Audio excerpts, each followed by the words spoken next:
Hi guys, Tirupati గరుడ flyover మీద అయితే నేను పోతున్నాను అనమాట. తిరుపతిలో ఇది.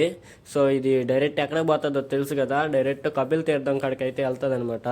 సో సరదాగా రూమ్లో ఎందుకు ఉండడం అనేసి అట్టా సరదాగా అయితే వచ్చాను. చూడండి వ్యూ ఎంత బాగుందో కదా. ఒకసారి కింద నుంచి ఒకసారి చూపిస్తా చూడండి. ఒక్కసారిగా ఆశ్చర్యపోవాల్సిందే ఎలాంటి వాళ్ళైనా. సో అది విధంగా ఉంటుంది అనమాట ఈ ఫ్లైఓవర్ మీద పోతా ఉంటే. సో అన్ని ఫ్లైఓవర్లు వేరబ్బా, తిరుపతి ఫ్లైఓవర్ మాత్రం వేరు. ఎందుకంటే ఆ ఫీల్ వేరే రేంజ్లో ఉంటుంది అనమాట. చూడండి ఇప్పుడు టైము ఆల్మోస్ట్ 3 అయిపోతుంది అనమాట. 3 o'clockకి వచ్చాను.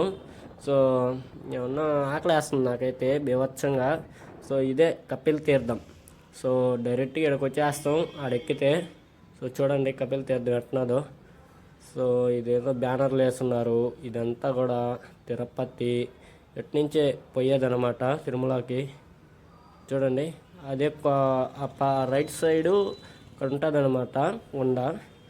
అంటే కొండ కదా, కపిల్ తీర్థం. సో ఆకలేస్తుంది కదా. సో సమోసాలు అయితే తినాలనిపించింది. సమోసాలు అయితే అంటే బాగా చేస్తుంది అనమాట. సో ఇంకా 3 సమోసాలు తిన్నాం, ఎక్కువ తినలేం మనం సమోసాలు. సో 3 చాలు అనుకొని 3 సమోసాలు అయితే తీసుకున్నాను అనమాట. సో చూడండి ఏదో పచ్చిమిర్చి బాగా ఉప్పు బాగా పట్టించి ఇచ్చారు, సాల్ట్. సో బాగుంటుందని ఎక్స్పెక్ట్ చేస్తున్నా. సో తినైతే చెప్తాను అనమాట ఎలా ఉంది ఏంది అనేసి. సో ఇదే మన బైక్, అంటే స్కూటీ. ప్రతిసారి బైక్ అని వచ్చేస్తుంది, స్కూటీ అనమాట. సో చూడండి ఇప్పుడు అది తినేసిన తర్వాత ఇది ఎక్కడంటే నైట్ అయిపోయింది అనమాట. సో నైట్ టైంలో ఒకసారి పోదామని నైట్ కూడా తిరిగాను అనమాట. సో చూడండి నైట్లో వ్యూ. ఈ ప్లేస్ ఎవరికైనా తెలుసుంటే ఖచ్చితంగా కామెంట్ చేయండి. సో చూడండి ఈ ప్లేస్ చాలామందికి తెలిసే ఉంటుంది తిరుపతిలో ఉండే వాళ్ళకి.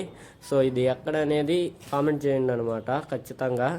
సో ఇంకా ఈ వీడియో మీకు నచ్చినట్లయితే ఖచ్చితంగా లైక్ వేసుకోండి, అలాగే షేర్ చేయండి.